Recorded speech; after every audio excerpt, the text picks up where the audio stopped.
tenemos una invitada muy especial, Natalia. Cuando en Argentina se habla de la investigación sobre el fenómeno OVNI, hay un nombre que aparece una y otra vez y es el de Andrea Pérez Simondini.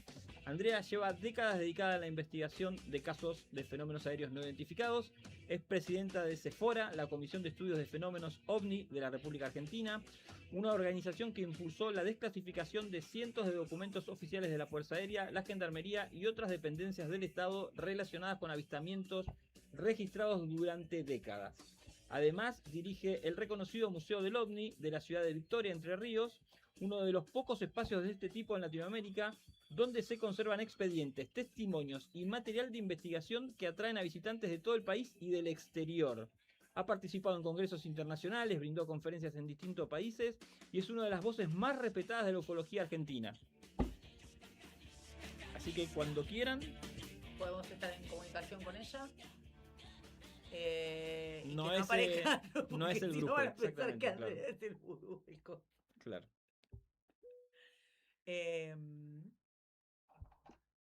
Hola, Andrea.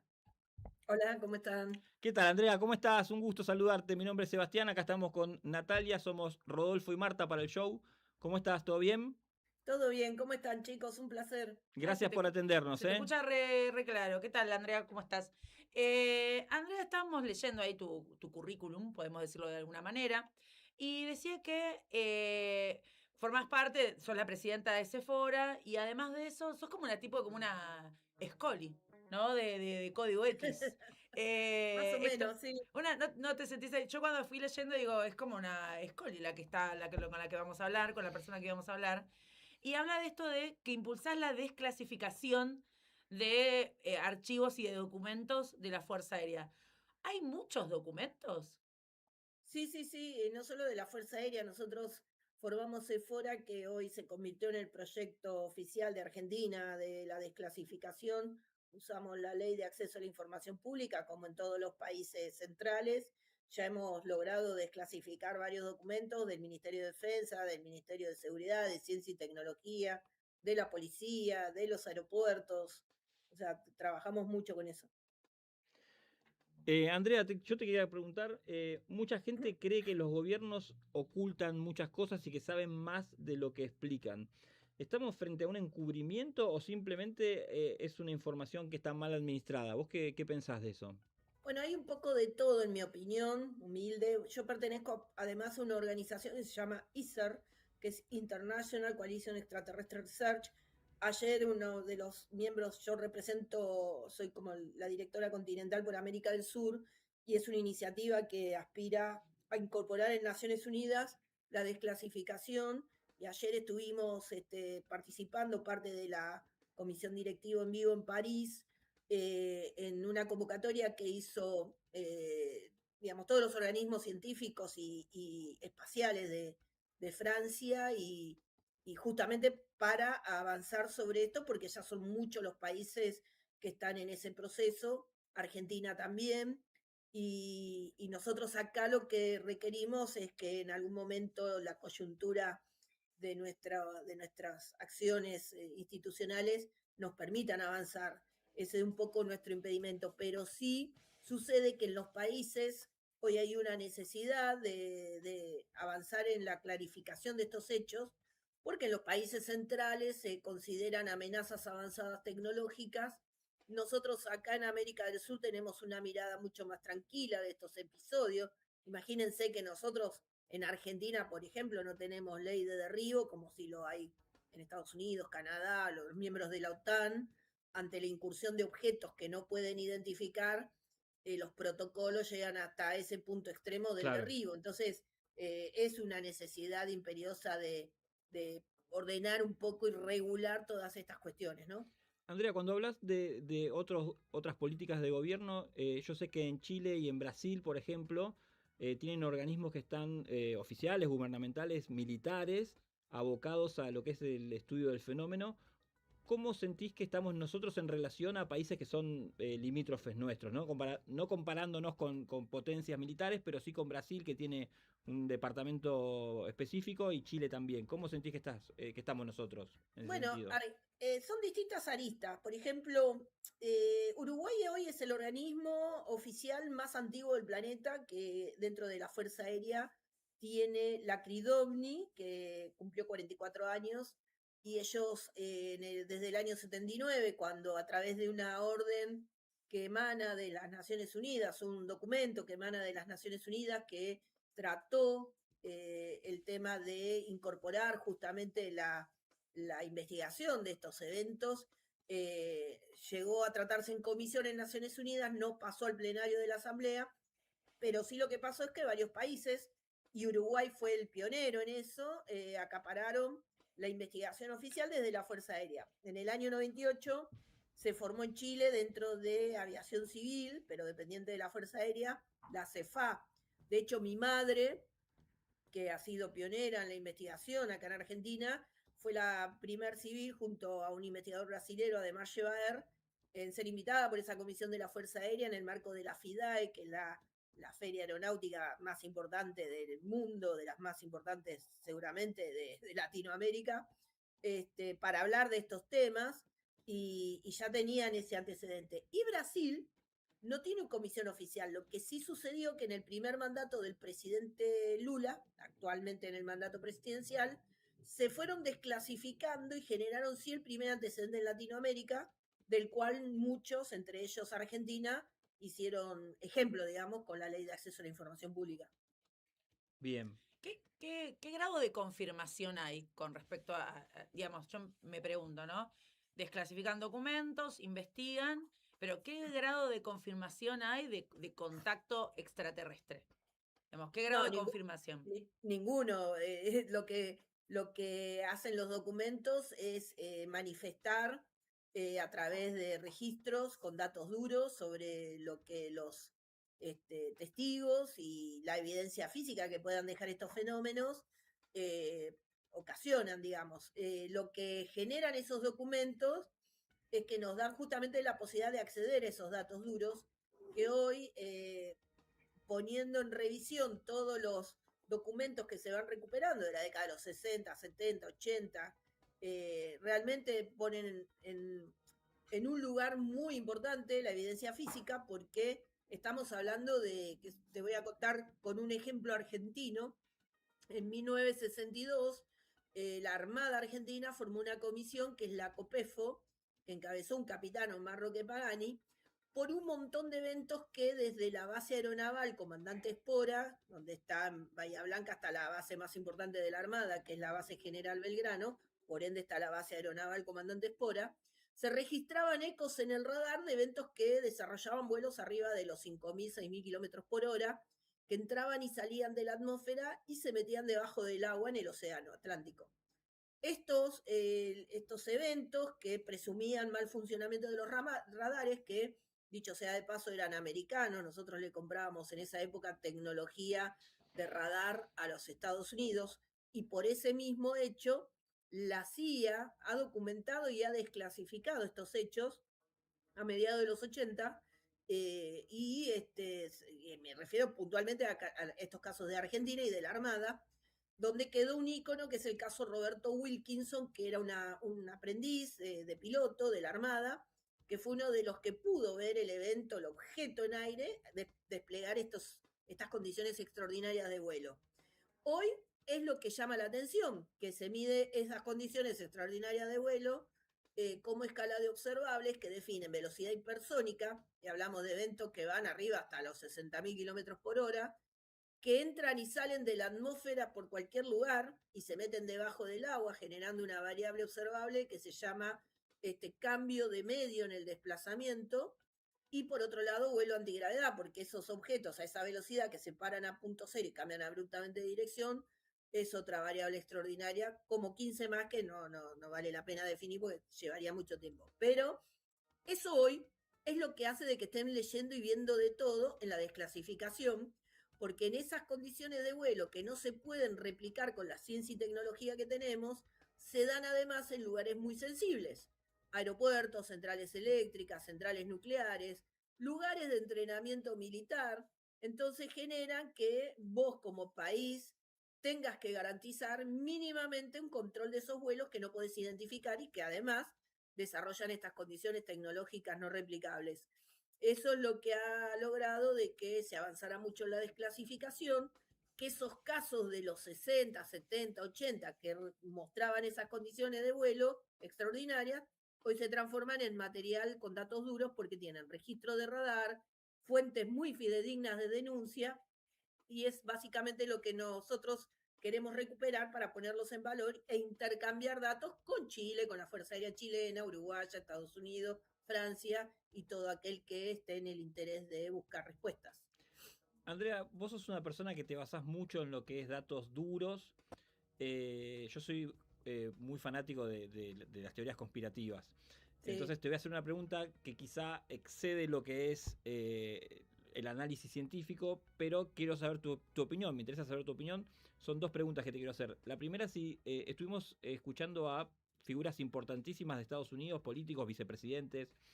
Trump ha posteado fotos de él con alienígenas que sabemos que, o interpretamos que no son reales, pero hay toda una agenda de gubernamental a escalas importantes que están desclasificando esta información. ¿Crees que esa agenda tiene alguna algún rumbo en particular? Esa es una pregunta. Y después la otra pregunta que te quería hacer es, se habla mucho de que algunos extraterrestres que han podido ser contactados somos nosotros que venimos del futuro.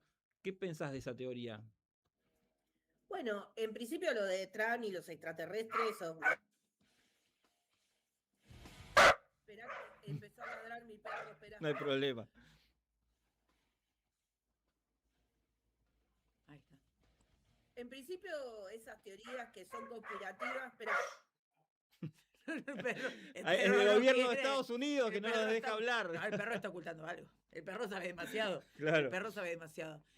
Porque yo en un momento lo vi en la ventana y digo, Sí. epa, el Alguien perro está viendo- llegando. El perro está Y viendo. mirá si es un extraterrestre que estaba llegando a silenciar a Andrea. ¿Eh? ¿Te imaginás en Es vivo? un extraterrestre que vino con el disfraz de perro Bobby, Claro. del perro Tom, a este momento. Veo que ella lo toma muy, digamos, es algo serio, no es una persona No, claro, sí, sí. que junta datos que ve en las redes sociales o, No, no no, sé, o en tiene una base revistas. muy científica. Y, No, le- no le da bola a nada que no tenga un sustento y científico. yo me imagino que todo el tiempo estuvo tratando de aquellas personas que no creen, ¿no? De convencerlas. Entonces, la única manera de convencer es buscando datos, ¿no? Datos reales, datos concretos, porque muchos le habrán dicho, no, vos, ¿qué estás diciendo? Nada que ver, estás re loca. Sin embargo, se la nota una apasionada de la investigación y tiene contacto con gente grosada con respecto a ese tema. ¿Qué sería? ¿El mismo link para entrar de vuelta? Ok. Exacto, sí. Ah, ok, perfecto. Bueno. Ah, bueno, bárbaro. Está tratando de tener una tranquilidad con el perro. ¿Crees que mandemos Bien. una canción mientras? Dale, que escuchemos una canción y volvemos con Andrea La Pérez que Simondini. seguía en la grilliña. ¿Ya está de vuelta? Ah, listo, Perfecto, perfecto. entonces volvemos. Acá entonces. estoy, disculpen. Muy No, bien. está bien. No, no hay problema. Tocaron el timbre, tengo a mi mamá enferma, estoy con todo. Bueno, gracias por atendernos, Andrea. Gracias. Sí, obvio, por atendernos. Le mandamos un beso grande a Silvia. Bueno, entonces hablábamos de la agenda de los gobiernos con la desclasificación. Bueno, no, descartábamos las fotos con Donald Trump, todos esos seres altos, rubios, todo eso descartalo porque es toda edición. Bueno, es obvio que eso es falso, pero ¿a qué pensás vos que obedece que el presidente del país más importante militarmente del mundo, o uno de los más importantes, postee una foto así? ¿A qué obedece? ¿Qué pensás vos? ¿Qué nos quieren decir? Trump juega mucho, él no posteó esas fotos, sí estuvo jugando con el concepto de alien, con la desclasificación, que efectivamente él emitió una orden ejecutiva y de hecho vamos por el tercer paquete de videos y archivos desclasificados que son muy interesantes, que se están alojando en la Secretaría de Guerra, pero sí creó un espacio que es alien.org, que fue muy criticado, que fue un concepto contra la inmigración, que él realmente fue bastante bajo lo que se hizo en relación a los inmigrantes que estaban incorporándose a Estados Unidos hizo una comparativa entre los aliens y la invasión y los inmigrantes. Claro, Entonces, porque en inglés alien se le dice también al extranjero. al extranjero, Ujú. exactamente. Entonces, él juega mucho con eso, pero efectivamente logró. Ahora sí, yendo a tu mirada conspiranoica, de hecho sí, bueno, Trump está usando el tema de la desclasificación porque su gobierno está bastante cuestionado Ujú. y perdió mucha popularidad y este es un tema que desde hace muchos años es del interés de la sociedad, no solo americana. De hecho, hay una encuesta de Gallup en varios momentos de la historia donde más de la mitad de la población de Estados Unidos cree en los ovnis y dice haber tenido experiencias con estos eventos. Entonces, uno también los que están en la política se guían mucho sobre el interés de la gente y tratan de llevar una agenda también sobre eso. Entonces, eso por un lado. Y sí también es interesante lo que planteas porque eso de las teorías, hay muchas hipótesis que todas son muy interesantes y no hay que descartar ninguna porque nadie sabe realmente en definitiva de qué se trata, que es el hecho de que pudiéramos ser nosotros mismos que venimos del futuro. Hay un abordaje muy importante sobre eso. En realidad hoy las hipótesis se enmarcan en dos grandes conceptos que tiene un paraguas que es definir el fenómeno como de origen no humano. Ahora, dentro del marco de origen no humano están estos dos conceptos que aborda la mirada de la conciencia y la hipótesis extraterrestre. La hipótesis de la conciencia tiene múltiples miradas, entre ellas que pudiéramos ser nosotros mismos del futuro, Ujú. en una cuestión de trabajo de la conciencia, la mente, los estudios de la mente, el hecho de los campos para ambas teorías, incluso empiezan a coincidir los mismos conceptos de estudio dentro de la física, pero no la física tradicional, la física cuántica, porque Sí. hablamos de agujero de gusano, de multiverso, materia antimateria, todas cuestiones que hoy incluso la misma ciencia en distintas ramas ha tenido que incorporarlo. Elon Musk trabaja mucho con la física cuántica, tiene desarrollado todos los elementos de Tesla, que básicamente es el precursor. Sí. Entonces, la astrofísica, la astrobiología ha superado, digamos, hoy ya un astrónomo más que observar planetas, hoy la astrofísica y la astrobiología definen componentes orgánicos en ámbitos ácidos líquidos, como se han encontrado en Marte, bueno, es un astrónomo, no puede definir. Entonces, ha avanzado muchísimo toda esta incorporación de la ciencia y la tecnología, por supuesto. Entonces, eso abre un marco mucho más exploratorio y la hipótesis de la conciencia con todas estas miradas, todas estas aristas, desde que son situaciones clínicas que incorporan al cerebro, que es poco explorado y que genera elementos químicos que hacen de que se generen situaciones que algunos lo llaman, como Antonio Caravaca, la teoría de la distorsión, que suceden hechos y que todo depende de la interpretación que cada uno le damos. Otros netamente clínicos, Diego Viegas, que es un antropólogo, para mencionar algún argentino, Sí. que cree que en realidad hay una interpretación porque ahí adentro tenemos un químico que es la DMT y que más allá de generarnos la creatividad, la movilidad y un montón de cosas, también genera estas interpretaciones. Pero hay gente que, como el doctor Berlanda, que va más allá y dice que ahí adentro hay un mundo real que interactúa en estos diferentes planos y que tiene la capacidad de pasar del subconsciente al consciente y hasta dejar evidencia física. Y por el otro lado tenemos la teoría extraterrestre, donde me incluyo, donde decimos que estos seres pueden ser más evolucionados, son más longevos y eso les ha permitido resolver hoy la pregunta que es la única que a mi criterio y a la de muchos todavía no se puede contestar, es cómo hacen para llegar en grandes dimensiones del espacio, en el traslado, acá a la Tierra y explorarnos desde los años remotos. Bueno, eso un poco marca el mapa, pero ambas miradas, madres, necesitan sí o sí de avanzar sobre la física cuántica para explicar y dar respuestas que antes, no mucho tiempo atrás, no se podían ni proyectar. Entonces, ese es el gran avance que hoy tiene y dentro de ese marco las que antes por ahí eran muy viciadas como teoría de la conspiración, hoy pueden tener hasta mucha más relevancia. Bien. Se te escucha muy apasionada, Andrea, con respecto al tema y además con alguien que tiene mucho conocimiento y que ha transcurrido gran parte de su vida en contacto con él. ¿Qué se te dio por entrar en este tema, ¿no? Por entrar en este espacio, en ese lugar, hablar de estas temáticas. ¿Pasó algo en relación a esto en tu vida o Sí, en algún momento te fascinó de qué manera? no, bueno, mi familia tuvo, que es lo que inició primero a mi mamá, en Caleta Olivia en el año 68. Mi papá era petrolero, yo tenía 2 años, mucho, casi nada me acuerdo de ese hecho, pero sí marcó mucho a mi mamá, que empezó con la indagación, la averiguación, el interés, hasta que en el año 91 salió el caso Victoria y bueno, constituimos el equipo de investigación.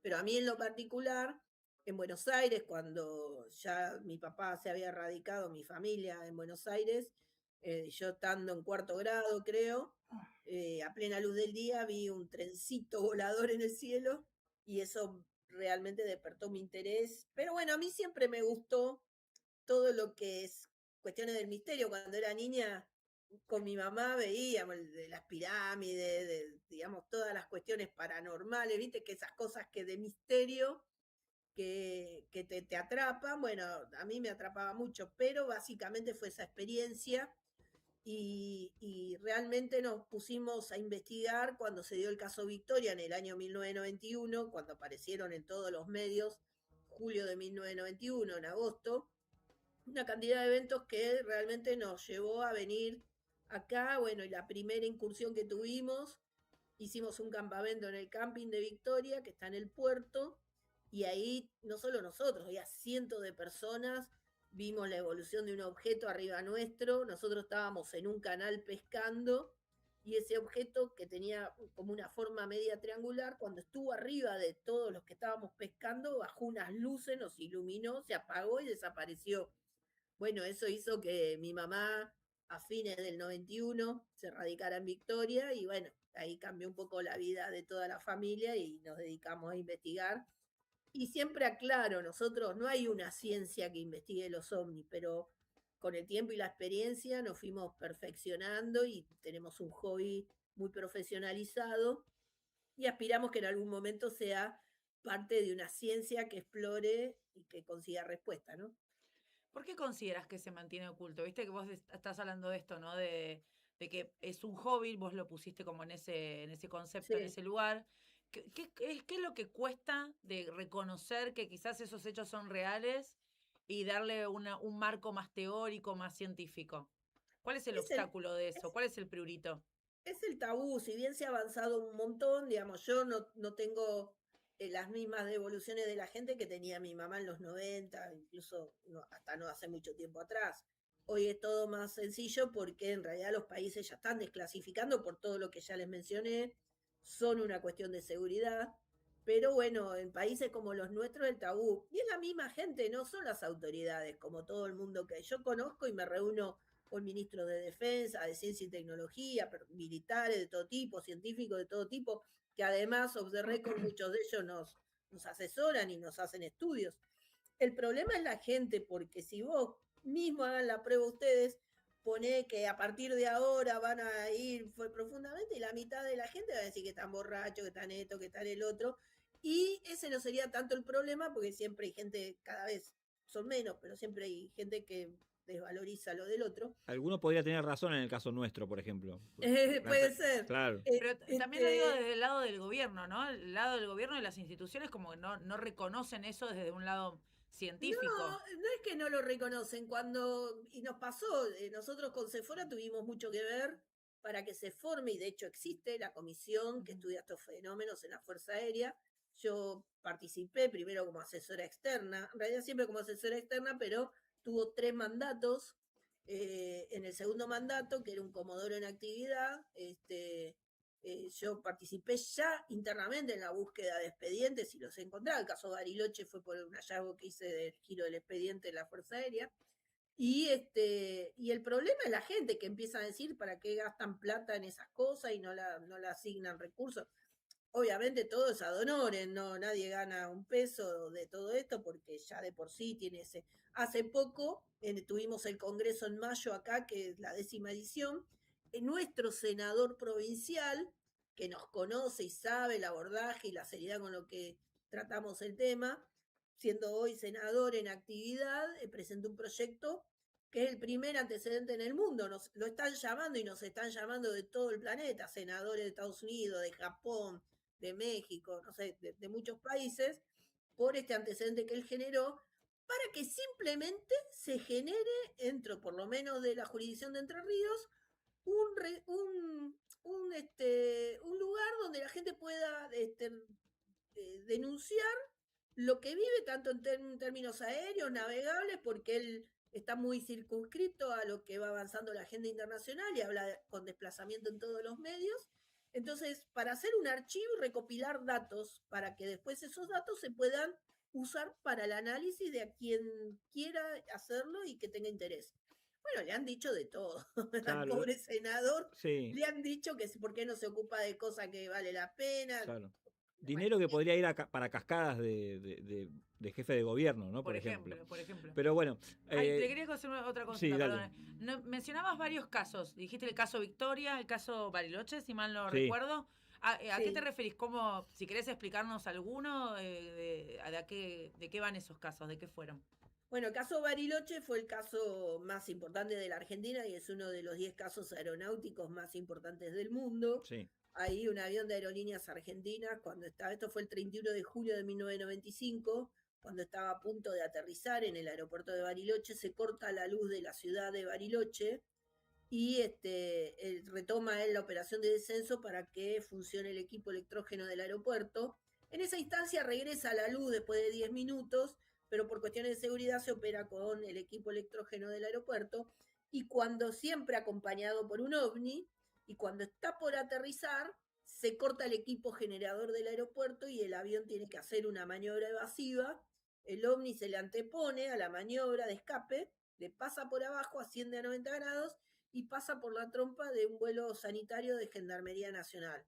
Bueno, ahí el ovni se pierde en la cordillera, vuelve la luz del generador y aterrizan los aviones. Bueno, eso generó informes y reportes con un archivo muy voluminoso, donde nosotros con la ley de acceso a la información pública, que es la ley 27275, pudimos acceder a todos los archivos, hasta la desgrabación de la torre de control con los pilotos, donde se dan muchas manifestaciones. Por ejemplo, cuando se corta el equipo electrógeno, se perdieron 4 minutos las comunicaciones, y consta en las grabaciones y en la desgrabación, incluso en papel, con las comunicaciones con los pilotos, y se magnetizó toda la operación de torre de control.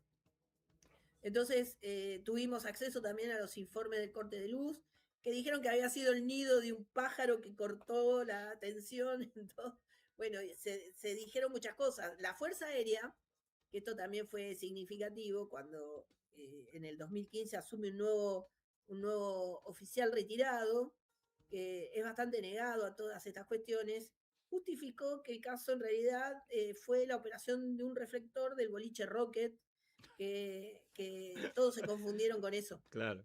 Entonces, bueno, nosotros... La señal de Batman era. Claro. Bueno, para que se den una idea cómo tratan de encajar.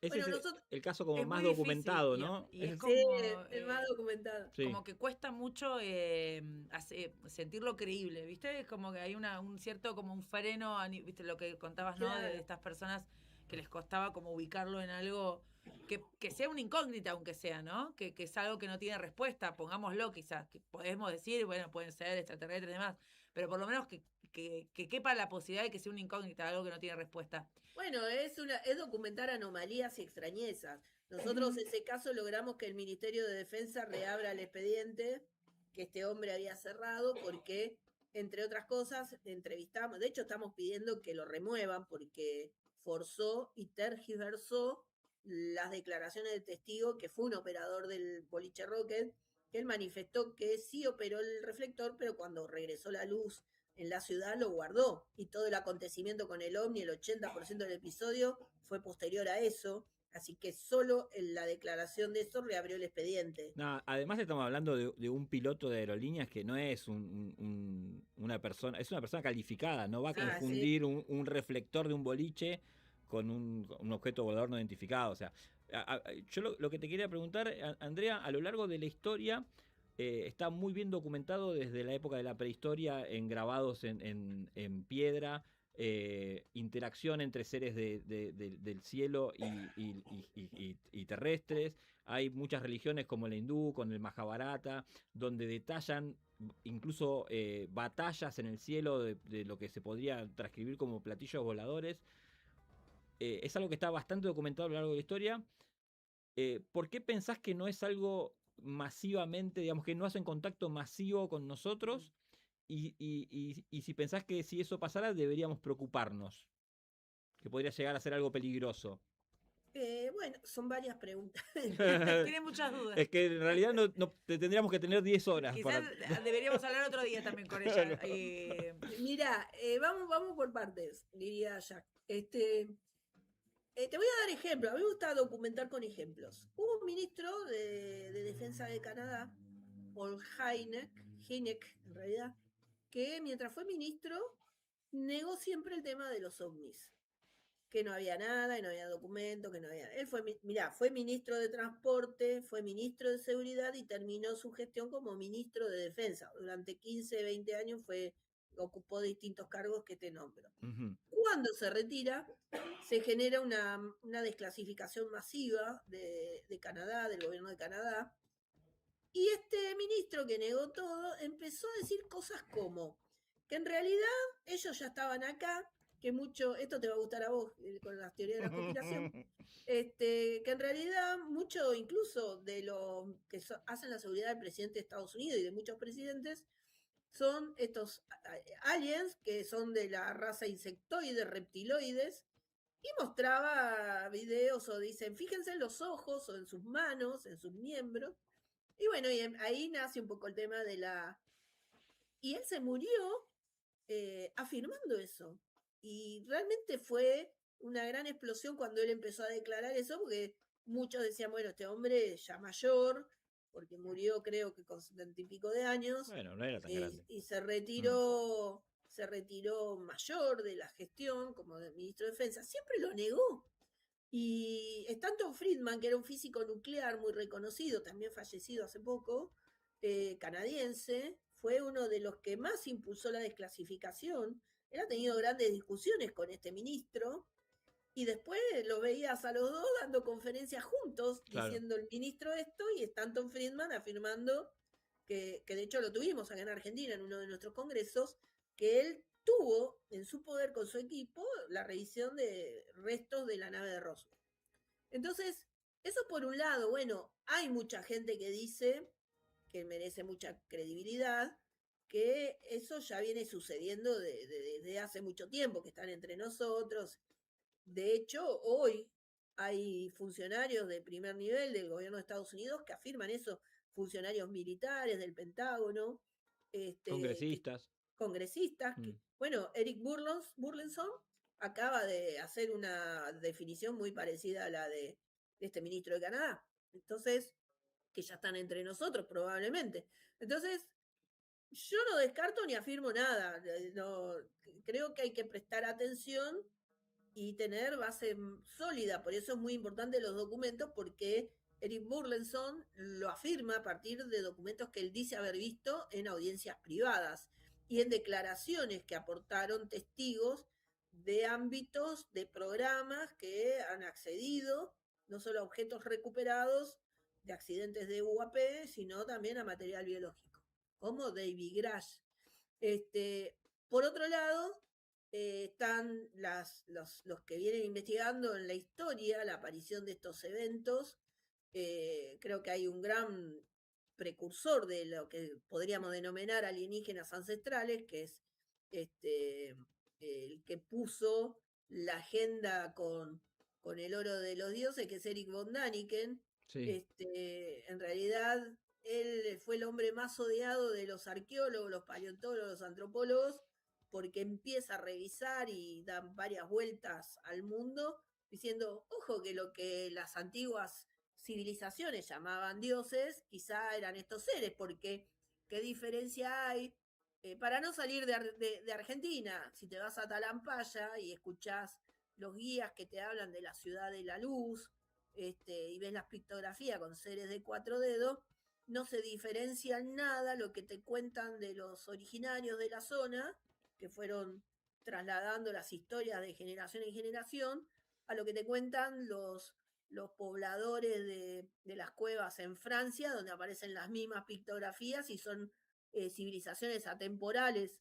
Entonces es muy interesante seguir también esa mirada, porque quizá las deidades de antes eran, y por eso lo llamaba Eric von Däniken el oro de los dioses, viste que ponía toda la saga con los dioses. Sí. Entonces, no hay que descartar tan tibiamente todo, porque en realidad lo que hay que hacer es trabajar con la documentación.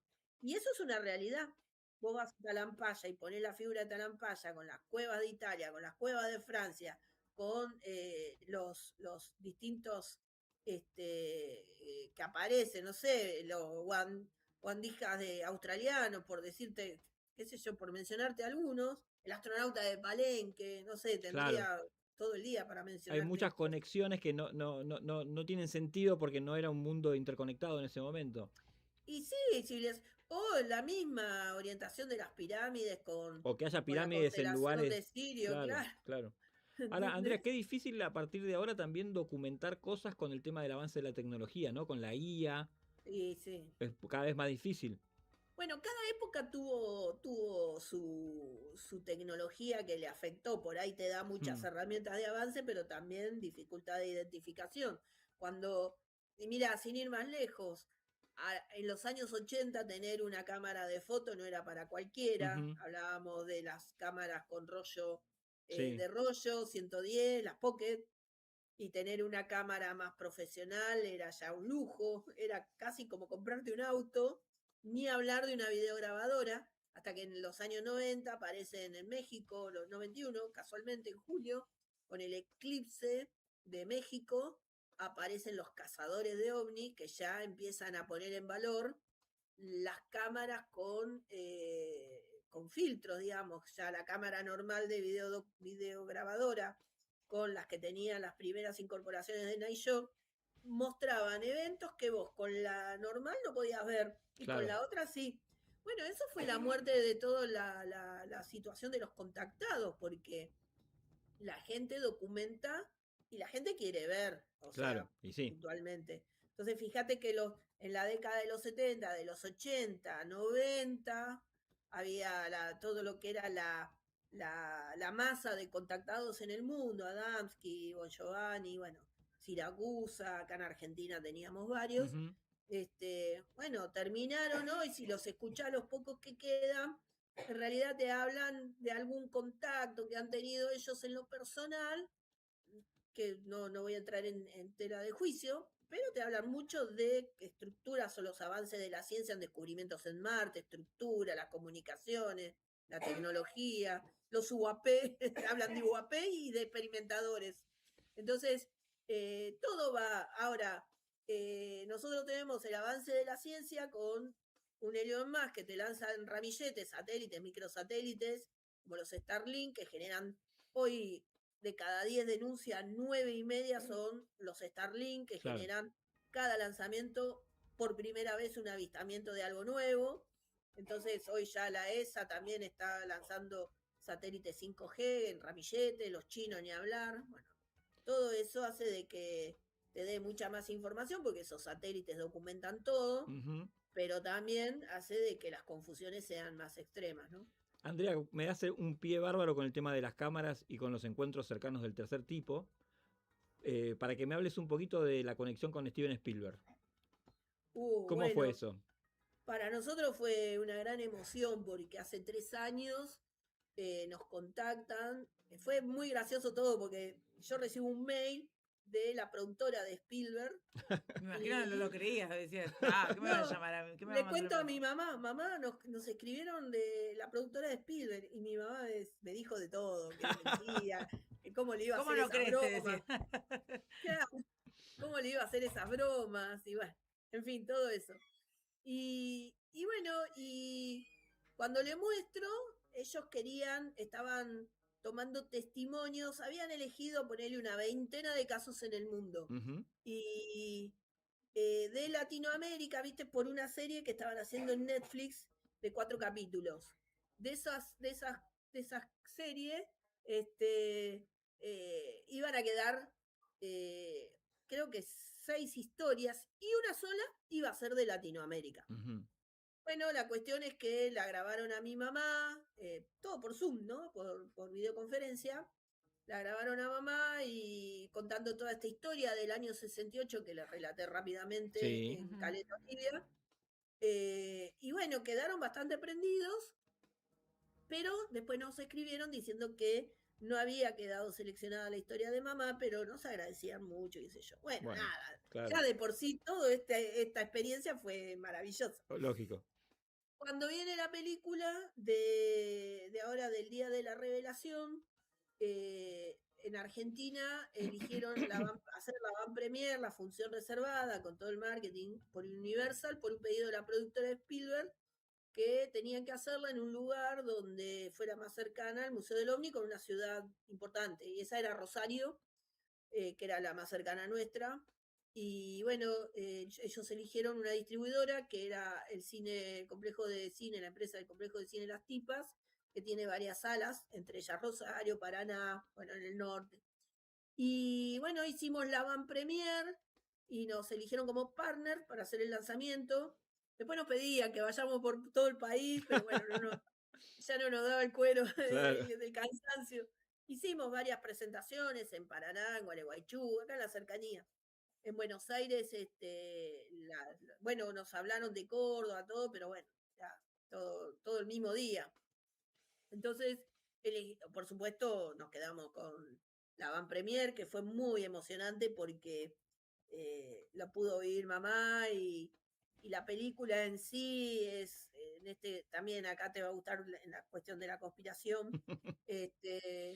Yo creo que Spielberg lo que hace, que coincidimos todos los que estamos en la investigación, es Sabe algo, llevar ¿no? una agenda.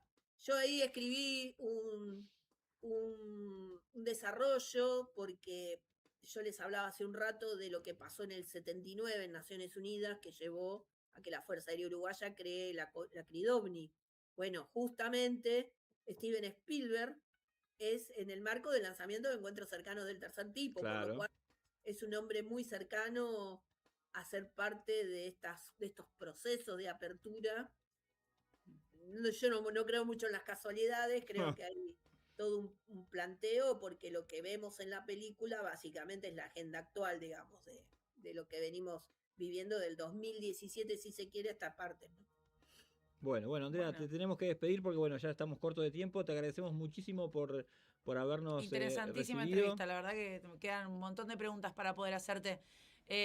Gracias, obviamente, por recibirnos. Obviamente, sobre todo en el contexto, contabas que estaba ahí tu mamá un poco papachucha. Así que saludos para ella también, obviamente, y agradeciéndote este momento para pasarlo con nosotros. Un placer, la verdad, divino los dos. Cuenten con nosotros cuando lo requieran. Siempre es importante abordar las cosas con objetividad y profundidad, así que para nosotros es un placer. Así que muy agradecida por el espacio. No, el placer es nuestro, Andrea. Muchísimas gracias. Que sigas Chao, bien. chicos. Hasta Chao, luego. chao, Chao. chao. Nos vemos. Bueno, teníamos ahí entonces en entrevista Hay mensajes. exclusiva, hay